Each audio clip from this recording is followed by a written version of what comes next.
Hi guys, welcome to another episode of TNM Bull. It's your host today, Jay, and actually I've got a new co-host today. How are you today, Praise? You well? I'm alright, mate. 2-0 to the Gunners. I'm happy, I'm tough, Jesus. mate. Already, just let people know, just for another one, we've got another Arsenal fan. It's getting quite annoying, this is, but here we go. Horrible weekend for football. What do you mean horrible weekend, mate? What do you mean horrible weekend? I've had a lovely weekend. Football is in a very dark shadow. But on a serious note, I mean, small team wins all around. I mean, Arsenal won. Oh, listen to him giving it. United, all the small teams won. What did you reckon to the match for Arsenal? We'll start there. Do you know what? I think, as you know, we had a conversation the night before the match, didn't we? Yeah. And you asked me if I was confident, and I said, you know what? I'm not, because I've been seeing Leicester's form with Tielemans, Vardy loves scoring against Arsenal, and that new striker of theirs. And they know how to play out from the back. They know how to cause you issues. So I wasn't expecting anything. I was a draw at best. That's for Arsenal. That's what I was expecting. But that first 25 minutes, Arsenal played with some tenacity. I saw elbows flying into tackles. Ben White giving it some, leaving some bruises at the end of his tackles. And I was thinking, okay, all right then. We've been doing very well on set pieces.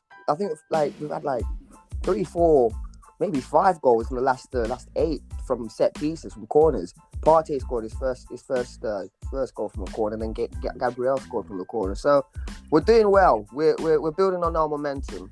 I thought Leicester, they didn't really show up, but I think they didn't expect Arsenal to play the way they played in the first 20 minutes. They expected the Arsenal that they know. No.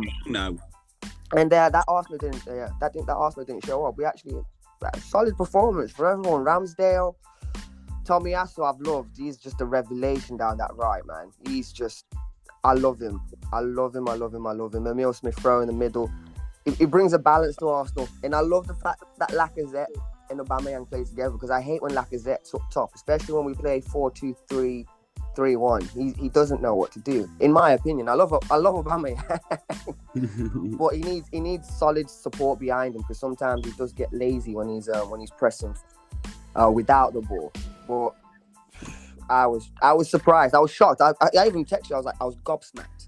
Yeah. That we were up 2-0 25 minutes. I did not expect that from Arsenal. Really screwed my bet up. Really screwed my bet up. I thought you were going to get smashed. I really did. Like you're saying, Vardy just has a thing about scoring against Arsenal. But, I mean, let's be honest. Who thought Ramsdale would be this good for Arsenal? Because you can't tell me you thought he would play. You can't tell me, mate. I never rated Leno anyway. I really didn't. I'm with you on that Leno part, yeah. Ramsdale, he's looking good. What do you think? Obviously, I don't watch Arsenal in and out. What do you think, Ramsdale? You should, man. It's good for your health. I think it will help lower your blood pressure. It should. You know what? When we first signed him, I saw a lot of Arsenal fans saying, "Oh, he's coming from relegated teams. He's coming from every team who's been at. They've been relegated." I love watching compilations. I love watching comps, especially anytime Arsenal's linked with the player that they look like they're serious with in terms of purchasing. I go watch the comps, and anytime I would watch the teams he was in, it's because they all had shoddy defenses. But he was always pulling out worldy saves. I like him because of the character. You know, when I was saying that, no, I was saying it to my brother. Football's got a lot of professionals now, which is lovely, but we have no characters. He was winding up the Leicester fans behind.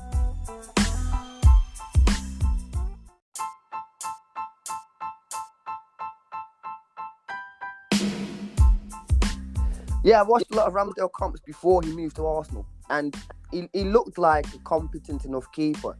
But every team that he was at, he had just shoddy defence in front of him. But because of that, you saw the amount of saves he had to pull off. He's a tall figure, and I love his character. That's probably for me the best thing about him. He's imposing. When defenders do a good job, he goes up to them, shouting, giving them praise. When they mess up, he goes up to them. I haven't seen that. You haven't seen that, but trust me, he will be in their face going, "Yes, lad." When they mess up, he's in their faces going, "What are you doing?" As a defender, I want to be scared of my keeper like that. Do you know what I mean? I want him to let me know. I can see. When even Schmeichel said that was one of the greatest saves he's seen in a while on Twitter yesterday. He tweeted saying that, and I feel sorry for his son, for the Leicester keeper, because imagine you having a stinker of a game and your dad's giving praise to the other kid. Yeah, oh man, that's harsh. That's brutal. But for me, I'm gonna be honest. Yeah, I didn't think much of him when he first moved, but I knew that he was a competent keeper. I thought he would actually be a really, really competent number 2. But I've loved the revelation. Me too. I've loved the revelation. I really did. I really thought. The thing for me for Leno is, and again, a lot of people jump down my throat because they're like, how can you judge Arsenal, when you're a Spurs fan? But the thing is, I think it does take someone's outside view. I know it's harsh when it's, your... But I remember that throw-in. I can't remember who it was against. And Leno put he hid behind the attacker and the ball went in. I'm sure it was against Brentford, Yeah, I remember. Yes. And he was like looking for a foul. And I'm just thinking, if he just went for the ball, he would have saved it. It was just so weird. He's a professional. This is what I'm saying. Football now has got a lot of professionals. They're looking for professional fouls. And it's just annoying. That's what it's just. I need character, and Ramsdale gives me that. He's a cheeky lad. He's a wind-up merchant. He'll put in that. If you really look at him closely, especially when attackers are trying to put their bodies in front of him, he'll sneak elbows in. Him and Ben White. If you watched the game yesterday, and I did, they sneak elbows in, and I like that just to let the attackers know that, mate, you try that again. I'm here. We're gonna keep just jamming our elbows into you, and I haven't seen that in the Arsenal defense. I'm talking pre-2010. Oh, really? Well, no, I was watching it earlier because obviously I knew it coming on the show, and I thought, Gabriel, Colossus, Ben White together. Colossus. I love those two. It's really what Spurs are missing. We've got Romero, obviously, but we've got no one with him. Dyer and Sanchez, give me a heart attack, mate. I quite like Dyer, Pardon? I think you've got a good defender in Dyer. Mate, I'll swap you. No. Let's not get mate, he's got the pace of. There's nothing to compare. Snail is just not even the right speed, mate. You look on FIFA, he's in a minus. I feel sorry for you, and I've got a question. Because the first time I saw him play, I was like, "Oh, this isn't it." That what's his name?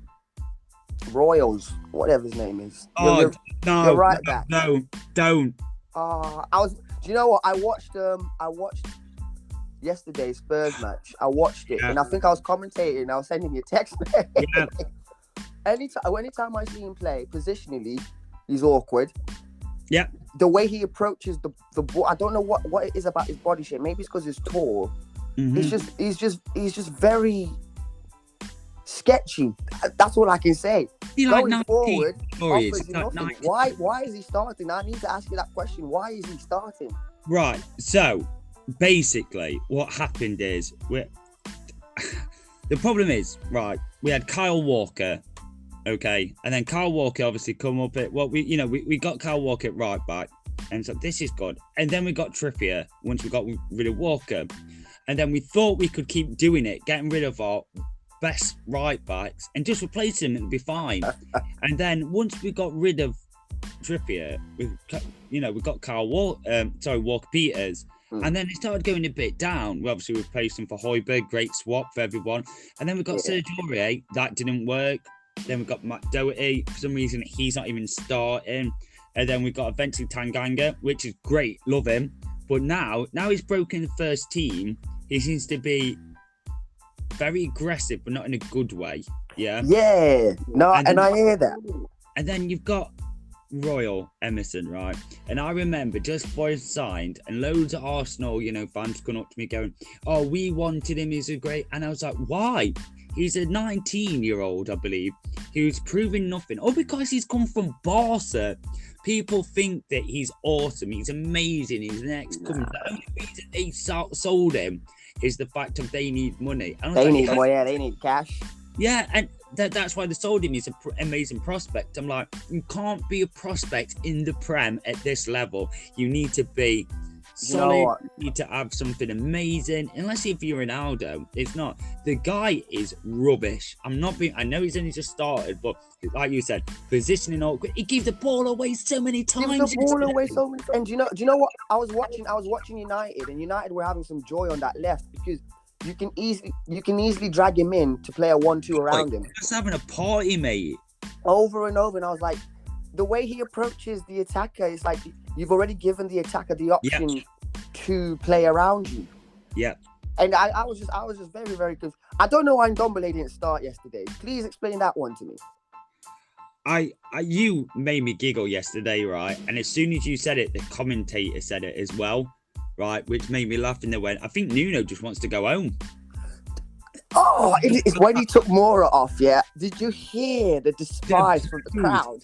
I don't get it. The only player who's performing, and he takes him off, right? I don't know if you remember the Dream Team, right? Sky One. And there was a manager there, and he had to bet on the team to go down. I think Nuno's doing that. I think Nuno's to go down. Nuno's against you guys. I don't know what you've done. I don't know. Maybe someone in the back room's dating his daughter, and he's not. I think Dele Alli's kicked his dog or something. Yeah, you know what I mean. Someone's really winding him up because I was watching the match here. There was a point when I was scared of Spurs, and it's on record now. Yeah. Oh, Jesus. I was scared when you guys had Poch and you were firing and you were getting into Champions League finals. I was very scared at the prospect that you guys might actually win. Not even by luck, by actual sheer competent football. Competent football, good tactics. Because you guys were scary. Especially on the break. You guys scared me. I was scared. Moura is he's just one of those players where he's magical. He glides. I don't know how to explain it. When he's got the ball at his feet, he glides.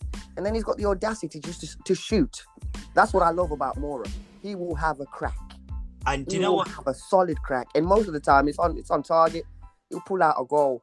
Why you would want to take someone like Moura off, who can change the game in a split second, for Højbjerg. Now, I quite like Højbjerg. He's good, strong, but in that game, I don't see what he was meant to do. And why, especially when your job's on the line, why would you take off Moura? Why? This is a thing, right, as well, that happens. Moura, I look at him and I think, I don't know why he stays with us. The man has been disrespected so many times. He was left out the Champions League final, even though he single-handedly got us there by Ajax. By himself, can we point out, right? This is a guy, like you were saying, who glides and does everything, and we all love him. And every single time we're linked with a player, it's always Moura's going to get sold. The club don't rate him, and I look at him and I'm thinking, the fans love him. He should be starting every game. I'm an Arsenal fan and I love Moura. It's mental, mate. And yet you see managers go, oh, I don't know if it's because his age or something.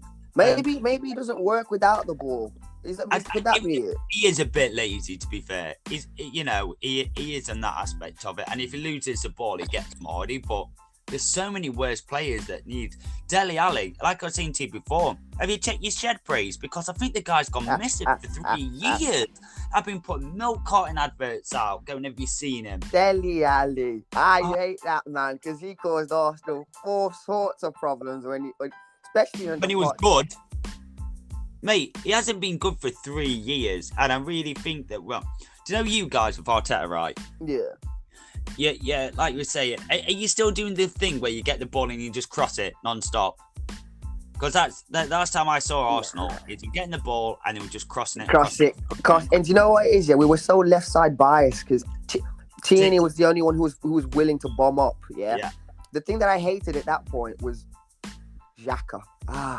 Do you know what? Xhaka's a great player, and the reason why I at that point disliked Xhaka was because he has no impetus going forward. He's not a forward-thinking player, which is why he works in a 4-2-3-1. He's great at getting it, distributing it to the outside, but to actually do a penetration pass through the middle, oh no. Which is why we started playing what I called it donut football, just from the left wing to the right wing.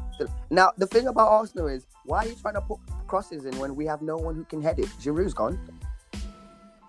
What are we putting crosses in for?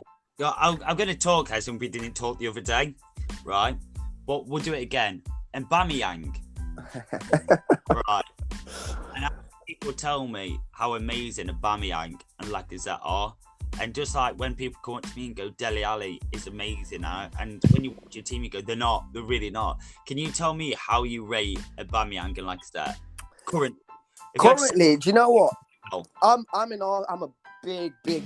I'm big fans of both players. Let's start off by that. For two reasons, right? When Aubameyang's on fire and he's feeling good, he's a nightmare. Yeah. He's a nightmare. But the one thing I hate about him, I feel sorry for him in this instance. He moved to Arsenal when football was transitioning in mindset, right? Because Aubameyang, if you remember him when he was really firing, he was at Dortmund. Yeah. And at that point, there was a different type of football in terms of just how managers approached the game played. You would have midfielders just being solid midfielders. You know what I mean? Do your job as a midfielder so the striker can do his job as a striker. And Aubameyang was firing. At Arsenal, he came in a time where we were transitioning. But, those first 2 seasons, he was bagging his goals. But I think it was just out of sheer excitement. Out of the two, of Aubameyang and Lacazette, I've got, the jersey that you saw me wearing, the yellow one, it's faded at the back, but it's a Lacazette jersey. I love Lacazette because he offers you he's like a Firmino. I don't know if you heard people comparing Lacazette and Firmino. I haven't, actually. They're the type of number 9s that they draw midfielders out of position. Unselfish. They're very... Lacazette, if you see, most of the time, he's playing his role almost as a number 8, right? He'll come into midfield just to drag other midfielders out of position to allow runners to come in, and then he'll start running on the late, coming on the late. He always gets 1 or 2 clear chances every game. The only thing I don't like about Lacazette is he's not clinical. If Lacazette was clinical, oh my God. You'd love it. Oh my God, I'd love it. Even now, though, I would say get rid of Aubameyang. If I had to choose out of the two, get rid of Aubameyang, because there's certain games where if defenders lock him off, there's nothing else he's doing for the game. He's quiet. You don't hear from him. I think I've been far too nice for you now, right? So I'm gonna wind quite a few people up now, right? Hey, you've got certain channels like AFTV, okay? Do you think they have an effect on players? Yes. With Ozil, it seems to be with Aubameyang. Yeah, I don't know if it's good or a bad thing. There's people. I mean, like you said before, I used to be scared of Arsenal, and now once you lose, I go on that channel to have a laugh, mate. You know, I do you rate it? Or do you think it's a good idea? I mean, I think fan channels are a great idea. Fan channels are a great idea, but I think, especially with AFTV, because Arsenal were going through such a... I remember when I was in uni, right? I was my flatmate, he was my favourite flatmate. We still talk now, to be fair. He's a United fan, right? Oh, he was there when United got slapped 5-0 at Manchester U. Oh, I loved it. I bet you did. I texted him just to see if he was right. I was like, mate, are you all right? He's like, mate, I'm at the game. And I was like, leave. It was 2-0 at this point. I was like, mate, you might as well leave now because I don't think you guys are going to get any better. And it just kept getting worse. But no, I digress. We were talking about... what were we talking about now? You see? AFT. I love it for Robbie. Do you know what I'm saying? Good on you, Robbie. Because he genuinely did start the channel with good intentions, right? But giving the fans too much of a voice, and especially then when you couple that with reactionary people on Twitter, it just creates a lot of noise that's not needed. And when you start seeing Aubameyang, I like, that, they're interacting with the fans, but I think there should always be a bit of a respectful distance between the fans and the players. You see Aubameyang on Yanamai's channel, pimping his car out. And I'm not saying that's a bad thing, because even when I was reading a story, when Tevez came to United, he came in the Audi that United gave him, and then everyone was laughing at him, and then Rooney came up to me and was like, listen, take my Lambo. Right? Really? Yeah, because everyone was laughing at Tevez because he came in an Audi. And then he's like, listen, take my Lambo. It's okay. I've got enough money to buy about 15 a month. Yeah. Take my and I like that I found that out 10 years later. Do you know what I mean? As a fan. Yeah. It's like, oh, that's what was happening. Whereas nowadays, because we're so glued into it, right? it's easier to abuse. It's easier to judge, especially like someone like Pogba who likes getting haircuts every 2 weeks, right? But that's him as a person. You know, they're allowed to be people, but when they're constantly in the fans' eyes, it's easy to say, "Oh, he should be at training. Why is he always getting haircuts?" Blah blah blah. So channels like AFTVs, it's a hit and miss. Me as an Arsenal fan, I don't watch AFTV. Do you not? I don't, because now it's a commercial brand. Back in the day, I never watched it anyway because I just didn't want to hear what the Arsenal fans asked. I love Arsenal, but sometimes the Arsenal fans can actually just toxic, right? Just toxic, very toxic. I think it's because we were used to winning under Wenger, and then when things started going pear-shaped, you saw who the real supporters were. The real supporters, they'll take it, but they'll internalize it and they'll move on. Then you get these reactionary supporters now that were now giving reactions on YouTube on purpose. You know what I mean? Yeah. They started being. 100% agree with you, by the way. You know what I'm saying? They wanted to, act to the occasion. What is that? Especially what's his name? DT and that. Yeah, whatever the clown's name is. They built brands for themselves, and I'm happy for them in the aspect that they're getting money, but it feeds into such a, like you said, toxic mindset, and they feed off that. Do you know what? If Arsenal start doing well, if Arsenal start doing well, mark my words, AFT numbers will go down because it's the rivals that are watching when Arsenal capitulate, not the actual Arsenal fans. No, I don't need another fan to tell me how crap we are. I saw the match. You know what I mean? So I'm not a fan. I like expressions though. I like expressions.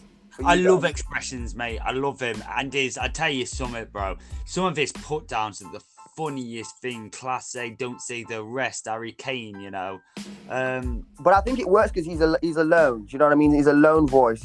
Whereas Robbie, if you actually look at him as a character and a person, he's actually grown as AFTV has grown. Robbie used to be just quiet. He'd ask the question and he would just point the mic. Now he's actually having to be a character because it's a commercial thing now. And well, it's not just that with AFTV people and everything. I remember that DT going, I don't like any Tottenham fans and everything apart from expressions and all that. And the thing is, right, that you point out earlier, which I think is a great point, is that you watch games and you realise you're not as big as you once were. And I think you saying that, I've just come to realisation that we're not a Champions League final team anymore. We're not the attacking. At one point, you used to go to somebody and go, "Oh, my team say Burnley, but I love Spurs by the way that they play." We used to have a choice of team, but now we're like, you're stuck again.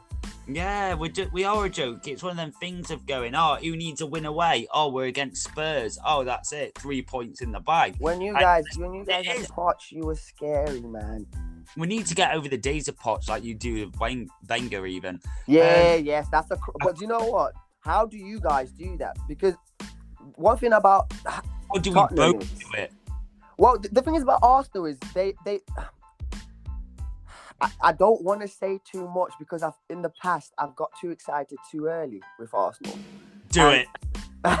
You'd love that, wouldn't you? I would. Go see you're going to win the league or something ridiculous. Go on. When Arteta came, I was thinking Arteta came, and I'm glad that he won that FA against Chelsea because we won it against a big team, right? So I was thinking, there's promise here, and then we just tanked. And I was thinking, great. But in terms of footballing philosophy, I could see what Arteta was trying to achieve with Arsenal, right? And Arteta, I like him because he's got time. He actually has time in the backing of the board. And the board is saying, you know what? Build what you want to build. We've got you. We'll support you. At Tottenham, I don't know. I was even shocked when you got Mourinho because I thought that was a desperation deal. In my fair opinion, that was a desperation deal. I don't know. Brave, bro. And if we weren't going to get Mourinho, can I point out we got Mourinho because you was linked with Mourinho and we just acted a tiny bit before. I'm glad we didn't get him because with Mourinho, you're never going to build a legacy team. You're never going to build a style of play. At least with Arteta, I can actually see, that's the style of play you're going for. Now we're executing on it. Which manager is going to solve Spurs' problems?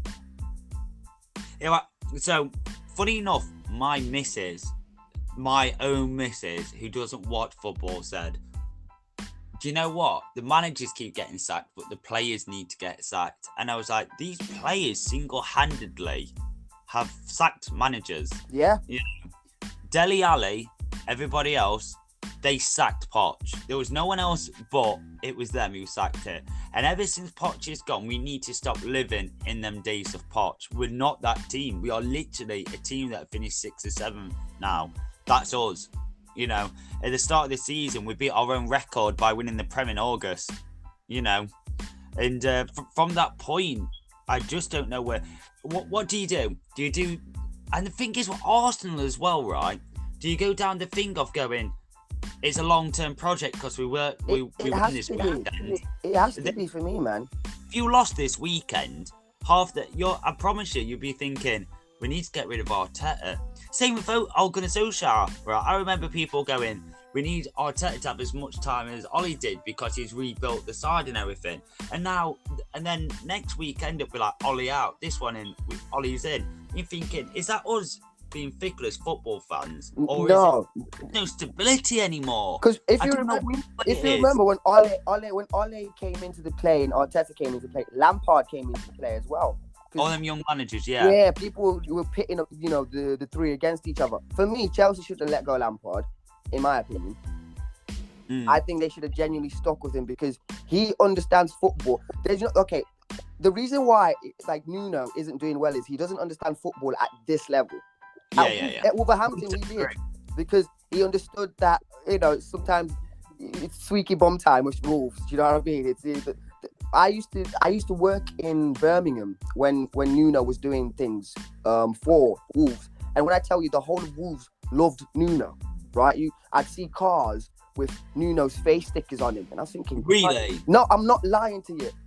Nuno was loved by not just the Wolves fans, the whole city of Wolverhampton loved him because he brought something to Wolverhampton that they hadn't had in a long time, right?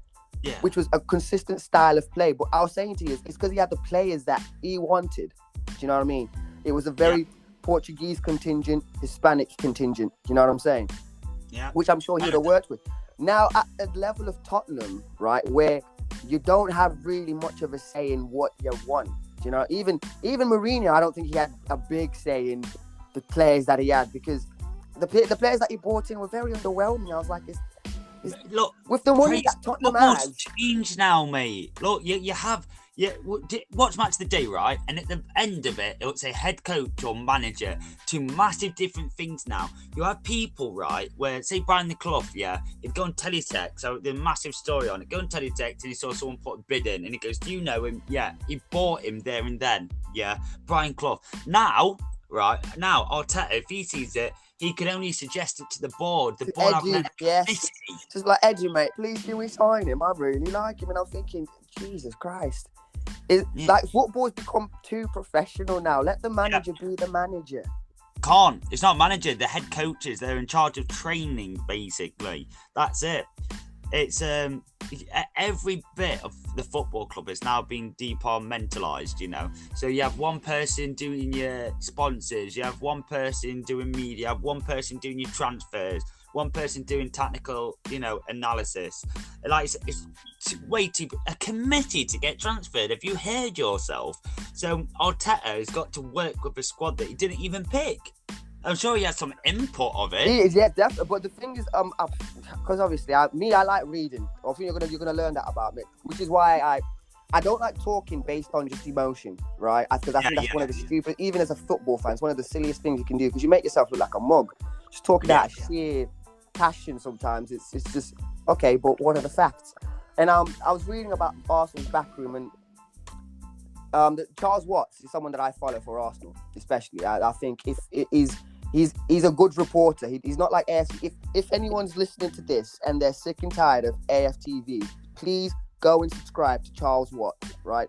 Because he is he's a journalist and he just gives you the facts, right? Yeah. This is what's happening, guys. This is what I've heard. This is the news.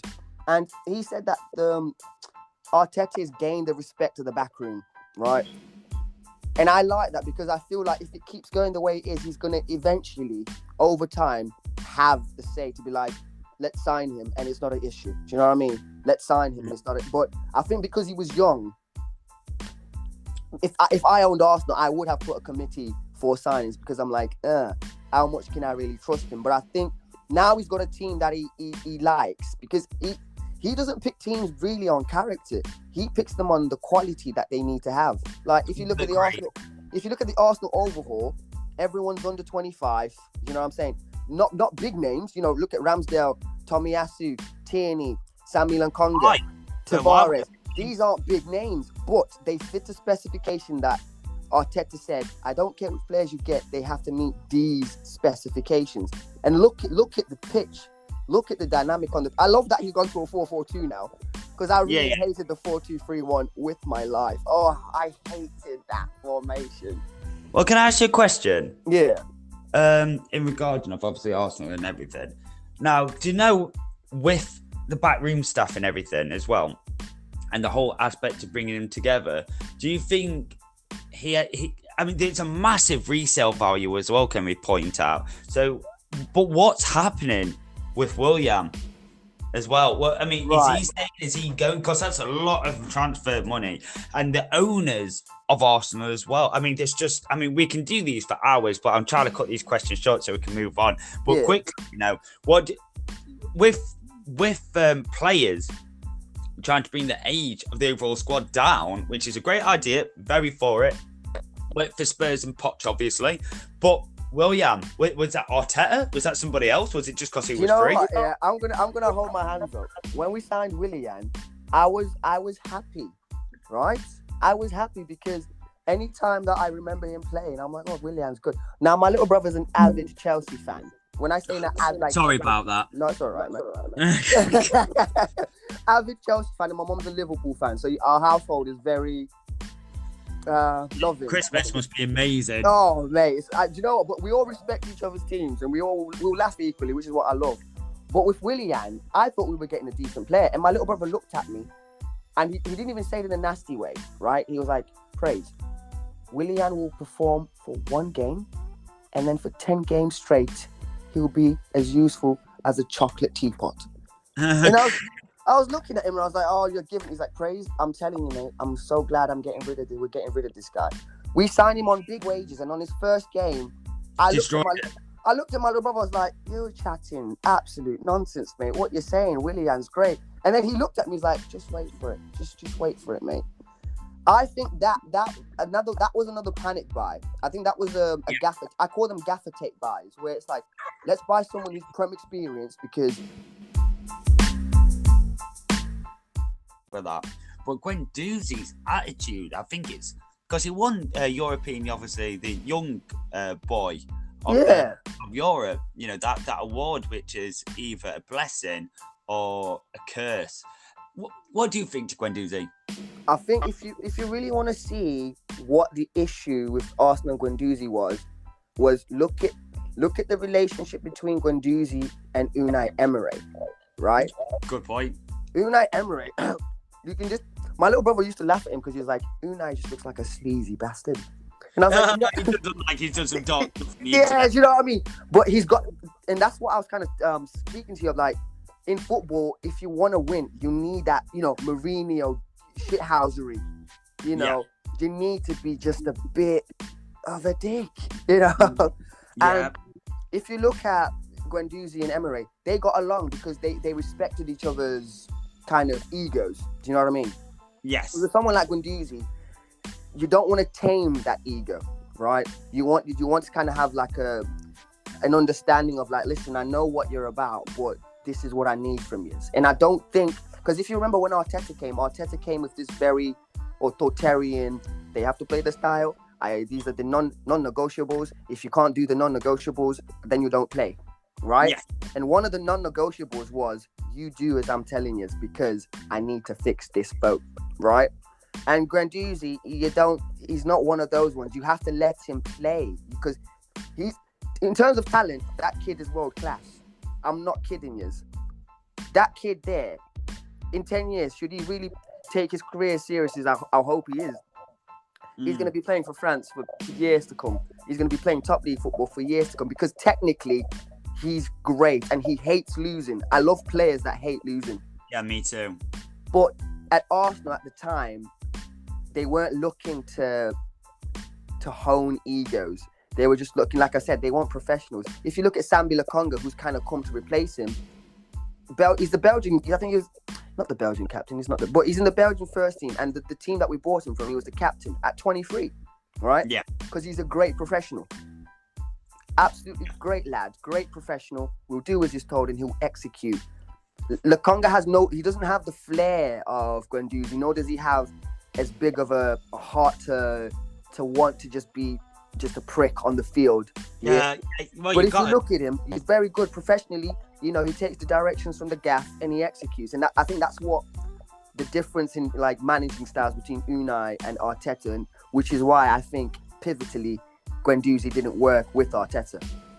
So what we'll do, just to wrap this little segment up for Arsenal, because it's been a bit 50-50 on it, Arsenal and Spurs. So what we'll do, just to wrap this up before I move on, is what do you need to get into that top four now?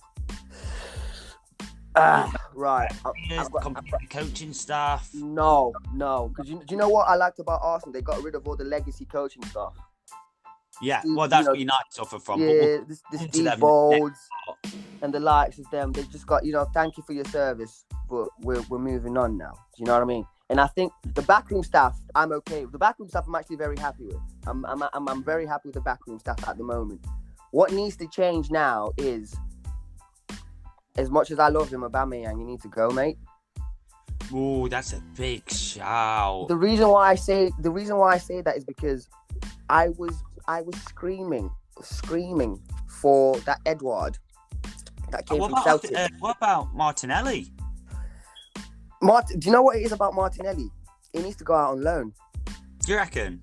And the reason why I say that is because I was arguing with someone, and I hate arguing with people, especially online. I really hate arguing with people online because they miss the point. They always miss the point. Yes.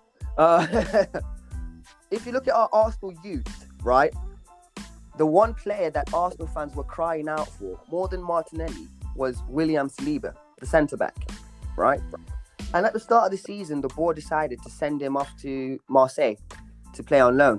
William Saliba was very pissed off. He's like, why are you sending me on loan? I want to start for Arsenal. But if had he stayed at Arsenal, is he starting in front of Gabriel? No. Is he starting in front of Ben White? No. It's great. Right? It's just not start. Even though he's quality, you're too young to start at this level. So what did they do? They said, you know what? Go to France, where you're going to be first in every single week. You are their number one, right? And get that experience. If you see how he played against Mbappe and Messi, right? I was just like, you know what? Arsenal are in good hands for the next couple of years because this kid is phenomenal. His turn of pace, positioning plays great. And he knows how to put in a slide tackle. I love that about him. He knows how to perfectly time a slide tackle. For him and his development and his progression, he needed that loan. When he's coming back to Arsenal now, yes, he can challenge now. At least Ben White. I'm not going to say he can challenge Gabriel, but he can challenge Ben White for a starting spot. Definitely now. I'm very confident in that. Martinelli, it's like when Ronaldo, I don't want to compare him to Ronaldo, but in terms of just talent, he was like when Ronaldo came, you're a bit too eager to still play that direct football. You're not really understanding tactically where you need to be and what you need to be doing consistently, right? If you look at Ronaldo now, especially his goal yesterday, that fantastic volley, he knew where he needed to be. He no longer does those runs down the wing, dribbling, doing step overs. No, it's now positional play and timing.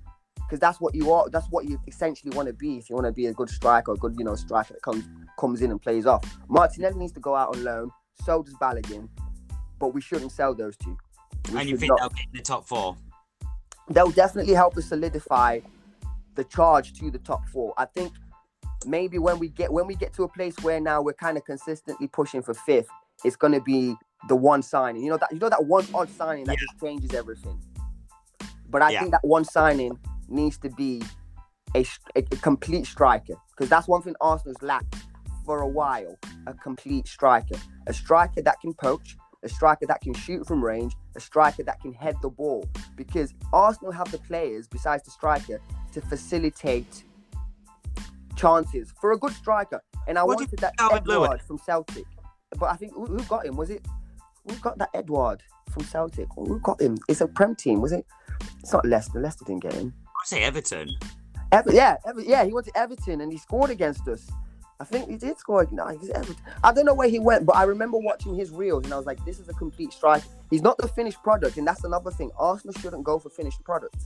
They shouldn't. No. They should go for products that show enough consistent potential, and he did. He can head the ball, finish with both feet, from range, close range, and that's what you need in a game where you're playing a Burnley where they're sitting deep on you, right? You know you're not really penetrating them from the middle because they're sat so compact. You're going to have to be whipping balls in from, over the top or from the wings. And right now, if Arsenal whip balls in from the wings, whose head is it going on top of? Yeah, no, I totally know what you say. See, the thing is, that's what I was saying. What do you think to Calvert-Lewin? Do you think he's a player for Arsenal? Because I know a couple of Arsenal fans, not all of them, who really want him for you guys. Do you know what? I would love a player like Calvert-Lewin. I genuinely think he would. I'm not going to say he would. He would definitely take us into the realms of the top four comfortably, like Chelsea, Liverpool. No. But we'll definitely have more impetus going forward. He definitely will take Arsenal's attack a level up because he's complete. Is it Crystal Palace, by the way, Eduardo? Eduardo, that's it. Yeah, that's it. Yeah, he scored against us. I remember because I was watching that game with my little brother, and I was saying, look, that's who I wanted, a complete striker where you can give him the ball in various ways. With Aubameyang, you have to give him ball to feet, or you have to, put him through. Do you know what I mean? Very rarely will he take the ball and just go make something happen. Or very rarely will you whip a ball in and he's because everyone always says Calvert-Lewin, header. If you look at Calvert-Lewin's finishing, especially when the ball's crossed in, it's also with feet. He also can finish with feet from crosses. First time as well. That's the thing I hate about Lacazette. Sometimes the ball comes into him and he takes too many touches. Yesterday's goal proves that. Our first Emile Smith goal. There's quite a few players who do that one too many. Like I was saying to you before the other day, it reminds me of Sterling, but Sterling of old. Sterling of old used to do that. You're in a great position just to slap it once, man. Just put your foot through it. I don't care if you miss. Just do it. But luckily for that goal, for our second goal, the ball came into Lacazette. Lacazette should have just taken it first time into the bottom left corner or to the bottom to the left post. That's what I expect my number 9 to do. The ball comes in first time, slap it in, finish it. He scuffed it because he tried taking too many touches, and the ball, luckily, ended up in the path of Emile Smith-Rowe. And that's what Arsenal have been doing as of late. Our goals are coming from that type of scenario, not really a killer instinct scenario, but we're getting lucky, fortunate bounces here and there. You know what I mean? Most of our goals are coming from set pieces, corners, because you've got the likes of Gabriel Partey now in the middle that can actually impose themselves in the box. Arsenal definitely need to rethink their striking options because we don't have a striker, man. That's what I can say honestly and truly. Arsenal doesn't have a striker, and that's what they need. That's what they need now, a striker. Okay, right, so I'm just going to what we'll do then. Because again, we gave a lot of time currently to Arsenal and Spurs. What we're going to do quickly, guys, we've got about another 10-15 minutes on, our little podcast. What we're going to do is bring up this weekend's results. Okay, is that all right with you, Praise? Oh, it's absolutely lovely. I've loved this weekend's results. So, I mean, we'll do the little ones first and then go into the big games. Because it's one of them weekends where you look at it and you think, anything can happen, Give an example, right? Watford versus Southampton. Southampton's their bottom of the league. Terrible time. Bang. Getting all their, fixtures back on 1-0. It's a very, very, very weird situation. Where's Danny Ings now? He's at Villa, isn't he? Villa, yeah. I mean, I don't believe that they wanted to sell him in the first place because, weird selling decision. He would have been good at Spurs or Arsenal, I think. Even as a backup. Yeah, I've always respected Ings as a player. There's not a bad word I can put on Ings. I love the player. Liverpool. Injury plagued him. I think he would have done good things. I love Ings. Liverpool drawn with Brighton. I mean, did Liverpool on that? Or apparently, Brighton was very, very unlucky not to win. Do you know what? Brighton, I love this team. I really do. I hate playing against them. As an Arsenal fan, I hate playing against them because it's just genius, right? Tenacious, man. I love Brighton, and I love that they managed to peg Liverpool at home. Yeah, a small team like because they play with no fear. I think, the manager does make sure to listen. Because football for me, a big part of it is psychological. Yeah. If you come to the Kop scared, you're gonna get mashed. Can I just point out for Brighton as well, right? They're 7th at the moment, 4 wins, 4 draws, and 2 losses. Whilst that's out of 10 games, it's the first time they've been in obviously the top 7 after 10 games, I believe, in the Prem era. 2 losses, mate, for Brighton. For Brighton, Hove Albion. It's the fact of they're just so hard to beat, you know. They'll keep coming at you. I want that Tariq Lamptey. Yeah. Yeah, do you know, the thing that he does as well with players who are just underperforming, he just brings them back, doesn't he? I mean, it's just that being hard to beat. And you look at Spurs, 5 wins and 5 losses, 1 point behind them. Tell you what, I'd rather have the draws in there. Do you know what I mean? Being unbeaten is totally different. You have that different buzz, don't you? You know, it sounds so silly. I'm actually looking at sorry to cut you, mate. I'm actually looking at the stats here. You know, do you know Brighton had more shots on target than Liverpool yesterday? Like I said to you, they smashed them. They really did. Blimey. They was very, very, very unlucky to not win it. They was all out. Liverpool smashed it for the first 15-20. They were very, very lucky in that aspect. Well, not luck. It's obviously skill, but they didn't expect that tenacity for Brighton to go and take the game. Now, that's the thing. You look at these teams, right, and the whole mentality is now changed, Braze, right? When before, teams used to go and hide at Arsenal. Yeah. But now they're coming at you. They're thinking Palace as well. The next game to talk about, you know. Oh, Palace! I love Palace. I love Palace, man. I love Vieira. I love Vieira, man. Instead of hiding, they're taking the game to City. And this is, I was speaking to one of my, because I do domiciliary care, right? And I've got this client who used to manage teams back in you know, just throughout his life. He's always been football mad, and he loves to manage. And he's like, listen, I've played some teams that I was never supposed to win against, but because mentally we were prepared just to go at them relentlessly, it breaks teams down. And I see it happen with Spurs often. When you guys come up against a difficult team, you get frustrated, especially around that 60th minute. I don't know what it is. You can actually tell, like, Spurs is frustrated right now. Like, there's nothing you can do. And then it's just a one quick moment where someone just bursts in front, or, like, a ball over the top, something simple, and you're behind 1-0. One thing I always say about Spurs, to bring it back, I know bringing it back to Spurs, we move past that, but I still feel, and this is an Arsenal fan, I still feel you guys are in a all right position. The only thing that you guys genuinely have to fix is whoever's driving. Yeah. It's mentally. We're mentally. There's something really deep in Nuno, anytime I watch you guys play, Nuno sat down, clutching his bottom lip. Look, he even before the game starts, he looks worried. Do you know what? And it transmits to the players, which is what you're not seeing at Palace. Palace came to the Emirates and said, if you guys aren't careful, we're going to do you over. Yeah. And they almost did, had it not been for Lacazette 96th minute. Yeah. Well, the thing is, what we was talking about the other day is, right, how funny was it when you look in? I mean, thank God for Ollie. Thank God. Well, I mean, you all should thank Spurs for keeping him in a job. You all should thank us, you know, because if they're a good manager, United could be dangerous, right? Oh, United, they scare me, man. Even if they lost 5-0 to Liverpool, they still scare me.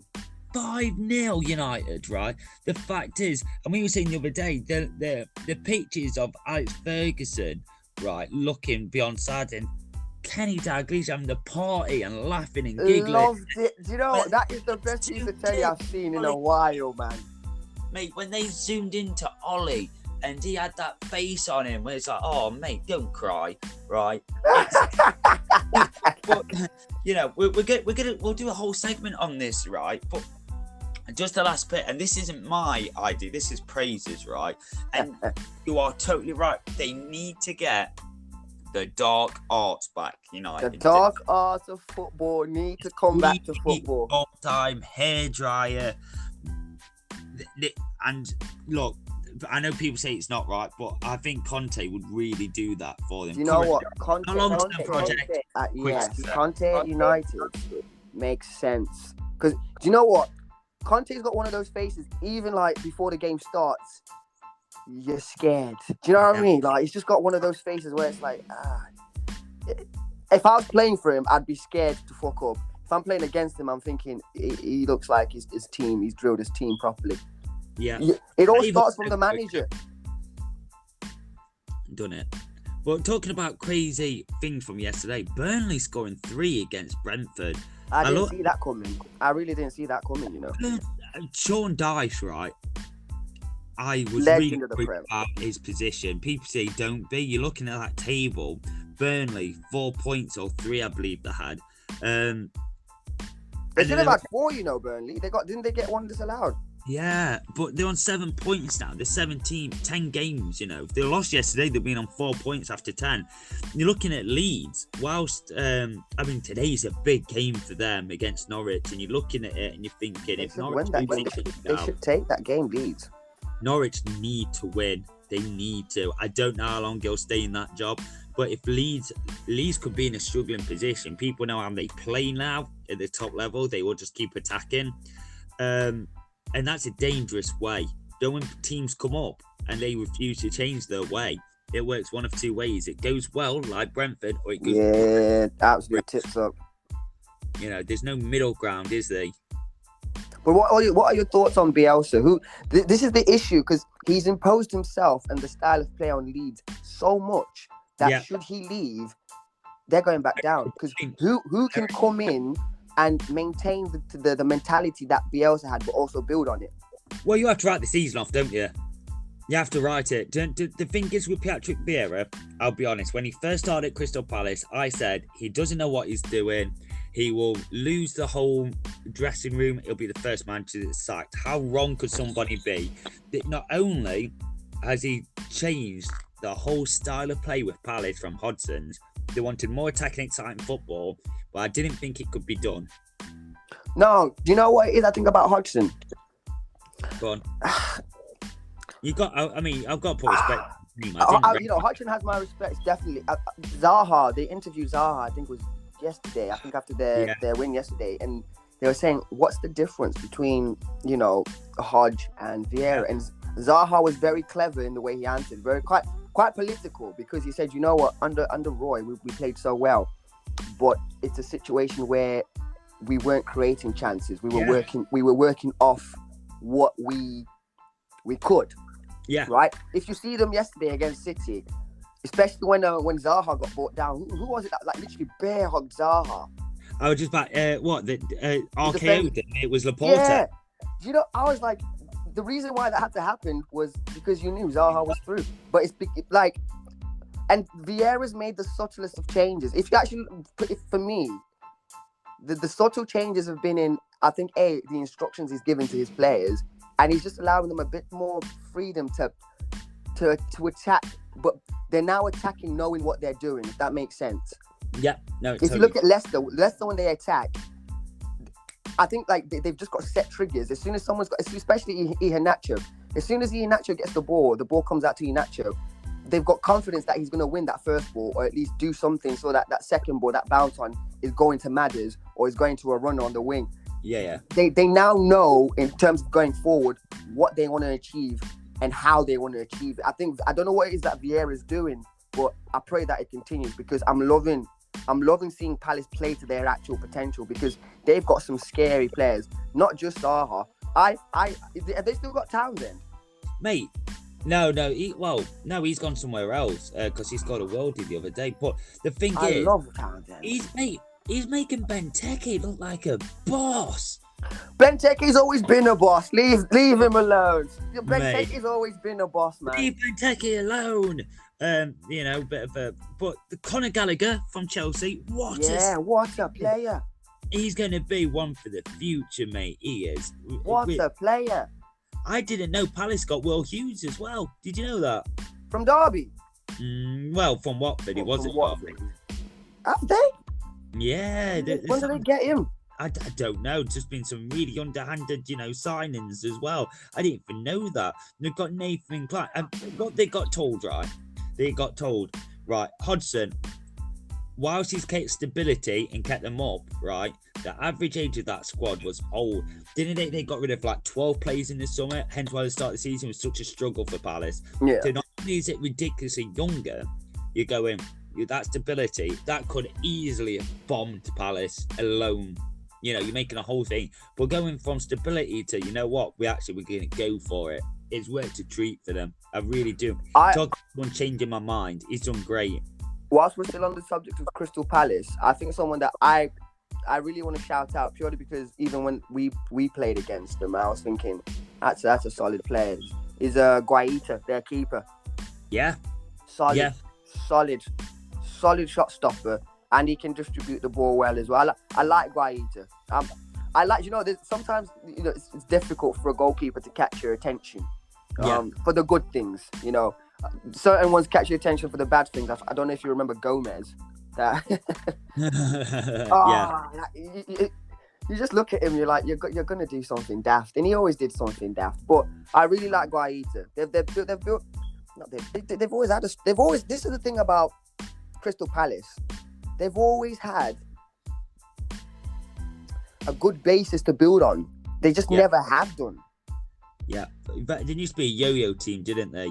Up, down, Norwich, up, down. But with Hodgson, they kept that stability and gone up. A bit like, Villa's just... I think Villa's going to struggle with that grit. I know it sounds silly, but I don't know. I think something just happened to them. And you're looking at the table now. Do you know what? Every season, right? And this is a fact. Every season, in the top off, there's always a team that does well that you didn't expect. This season, last season it was West Ham. This season it could be West Ham. West Ham are playing some. I love watching West Ham now, man. Jay, I'm loving watching West Ham. At the bottom, there's always one big team that goes down that nobody expected. Could that be Newcastle or Leeds? Who knows? I think the January window will save. We'll see. Yeah, we're gonna. That. To be fair, with Newcastle, right now it's difficult to judge them because they're in such a precarious position. And the reason why I say that is because who's coming in to build it? They've got the money now, but who's coming in to build that? Yeah. And also, who's going to be prepared if they do go down to stay with them? And then bring them up. And the thing is, even when you go down, if you go down to the championship, you're not guaranteed. You're not guaranteed to come back instantly. I think that's going to be a lot different when they go down. That we're going to see in the summer a mega transfers. Do you know what I mean? I really do. But I think they'll do the City model.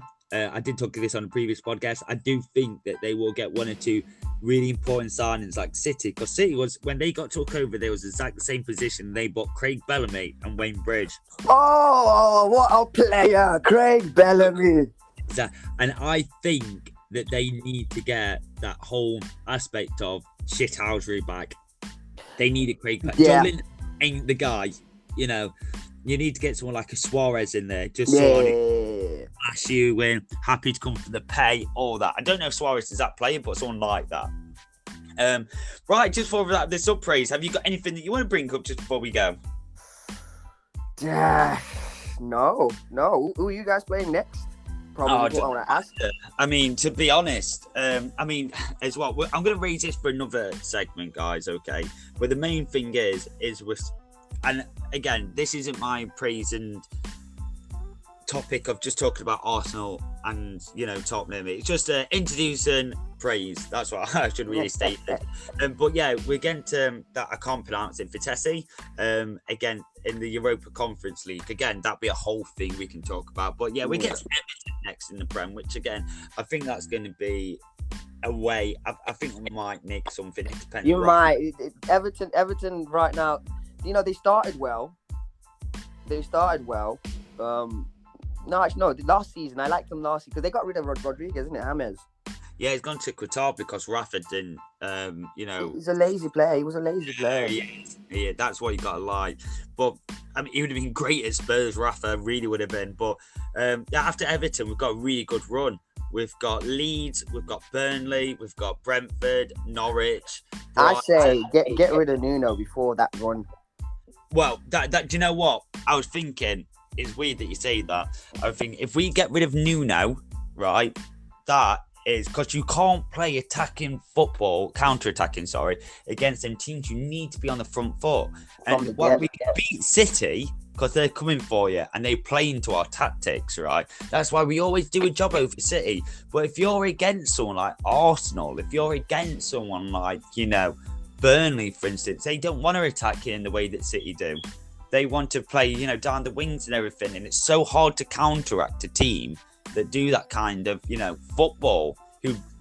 It's frustrating. But anyway, on that note, what I'm going to do is, if you're listening to us on Anchor, Spotify, please give us some questions.